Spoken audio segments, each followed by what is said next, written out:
The predicament I faced was entirely of my own making, a result of my carelessness. I had considered myself a formidable drinker and a somewhat skilled poker player until my first coed mixer shattered that illusion. By morning, I was nursing a hangover that felt as large as a football field, and I owed an amount that equaled nearly a year's tuition. Jessica, it turned out, was a poker genius. She kept me on my toes, raising the stakes round after round. One victory could have cleared my debt, but it eluded me, and in my dazed state, I failed to grasp the implications. That morning, Jessica approached me with a proposal that was both straightforward and terrifying. The worst part? It was an offer I simply couldn't refuse. She laid it out: I would be her servant, a willing puppet, following her every command. In return, at the end of a month of weekends, I would have repaid my debt without losing a cent, except for whatever I spent catering to her whims. She assured me that anything I purchased wouldn't be for her, ensuring she wouldn't further drain my already depleted finances. Today marked the beginning of my servitude, and I arrived at Jessica's dorm, bracing for the unexpected. The first thing she told me was that my role tonight was to be the sole exhibit of her authority on campus. Enough people had been informed to guarantee that news of my situation would spread, and no one outside our arrangement would know about my servitude unless I revealed it. At her command, I stripped down and slipped into a pair of flesh-colored, high-gloss tights, thick enough to conceal my fair leg hair. She then whisked my clothes away to another room, undoubtedly to ensure I wouldn't back out, before returning with my initiation costume. It began with silky blue panties and a matching bra, the cups stuffed with grapefruits to create the illusion of a fuller chest. She then dressed me in a cheerleader's skirt and top, decked out in our school colors of blue and red, completing the look with white running shoes, one with red laces and the other with blue. Once I was suited up, she sat me down and covered my face in bright makeup, crowning me with a blonde wig styled into playful pigtails.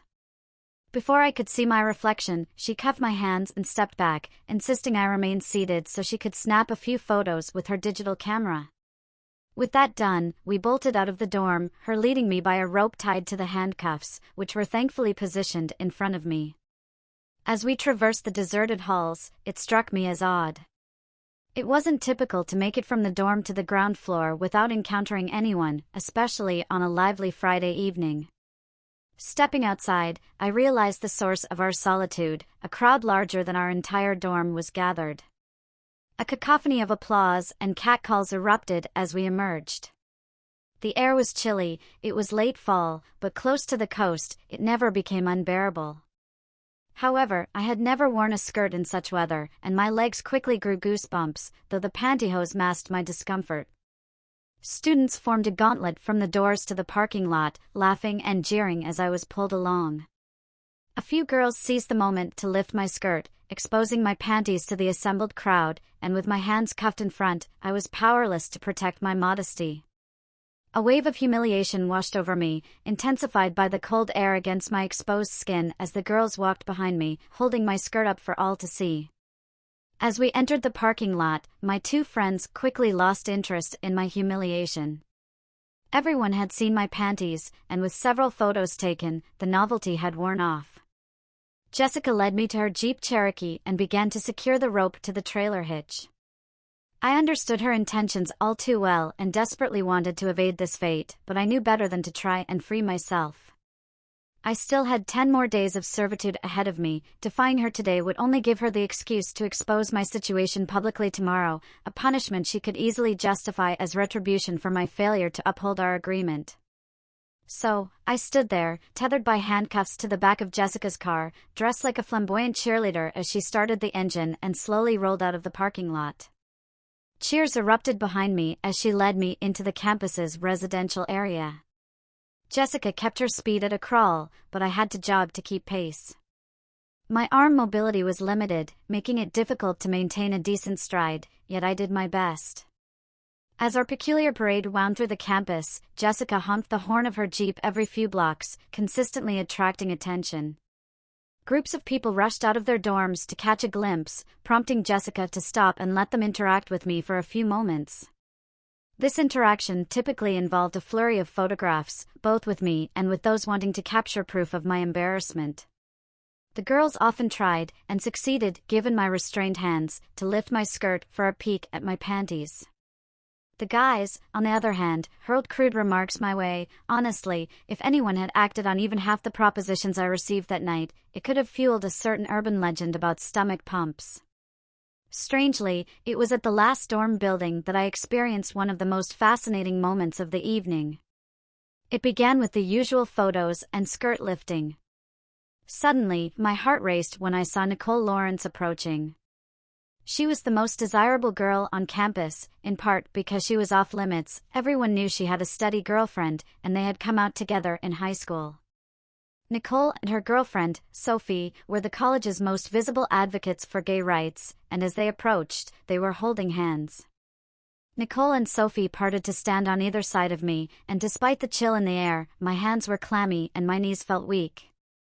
Then, Nicole gently placed her delicate hand on my cheek, turned my head towards her, and pressed her lips against mine.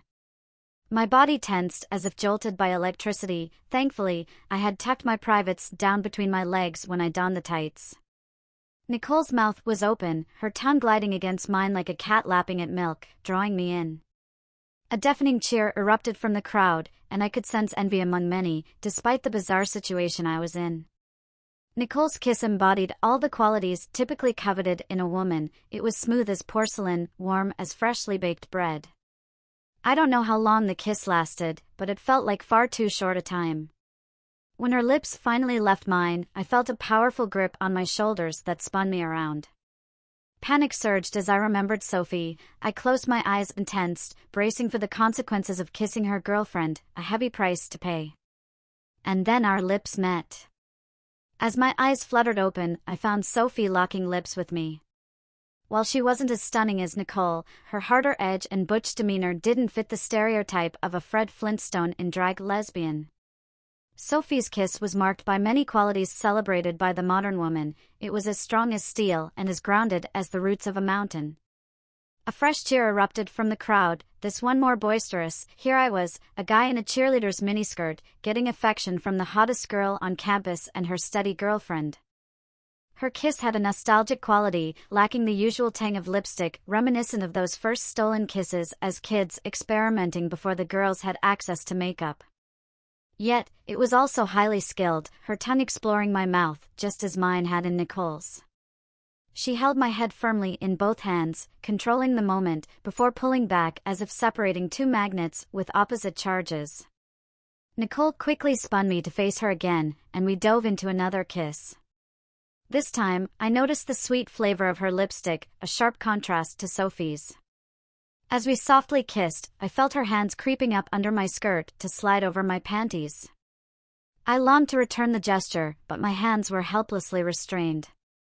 Her touch was gentle yet tantalizing, her fingers sliding inside the leg hole of my panties, teasingly brushing against the pantyhose separating her skin from my cheeks. Eventually, we pulled apart, and she gave me a final sensual peck before I was turned to face Sophie once more. This time, I knew not to resist and welcomed Sophie's advance. Was it truly considered assault when the participant was willing? Sophie's touch mirrored her kiss, commanding and assertive. She explored my backside, squeezing my cheeks between her fingers, her blunt fingertips digging into my flesh. Bound and dressed in a skirt, I surrendered to this powerful woman, playing the submissive role in this encounter. After a while, we broke apart, and Sophie spun me back to Nicole, who merely gave me a quick peck before sending me back to face Sophie. The pattern continued, Nicole, then Sophie, then back to Nicole. I started to feel dizzy, and that's when it hit me, all my rotations had been in one direction. This caused the rope still connecting me to Jessica's trailer hitch to wind around my body and arms, tightening with each spin and pinning my arms more securely to my sides than the handcuffs ever could.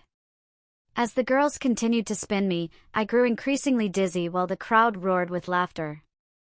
They finally brought me to a stop next to Jessica's Jeep, the rope from my faux breasts to my waist holding my handcuffed wrists down in front of me.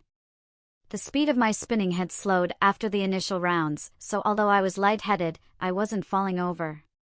More pictures were taken as Sophie and Nicole leaned in, kissing my cheeks for the perfect photo op amidst the flashes. Nicole whispered in my ear, "Be sure to thank Jessica for this later, cutie." I couldn't help but grin, feeling a rush of joy despite the absurdity of the situation. Receiving kisses on each cheek from two attractive women felt like a consolation prize, a reward for playing along. Then the girls slipped their hands up my skirt again, one on each side. With a swift tug, they yanked my panties down to my ankles. Laughter erupted as Sophie lifted me and tossed me into the back of the Jeep, while Nicole peeled my panties off. Holding them aloft like a trophy, Sophie celebrated while the other end of the rope was pulled in and the doors slammed shut. As Jessica drove back to our dorm, I assessed my situation and realized that when I had been tossed into the Jeep, my skirt had bunched up, leaving my privates exposed without my panties for coverage. I shifted around in the back as she drove, and by the time we reached the dorm, I had managed to fix the problem. During the drive, I heard Jessica chatting on her cell phone, informing someone that we were on our way back. Upon arrival, one of the football players from our dorm was waiting for us. He didn't even bother to untie the rope around me. Instead, he hoisted me up and threw me over his shoulder as if I were a child. I felt Jessica lift my skirt up to my waist, leaving my backside exposed for her to see as her friend carried me up to her bedroom.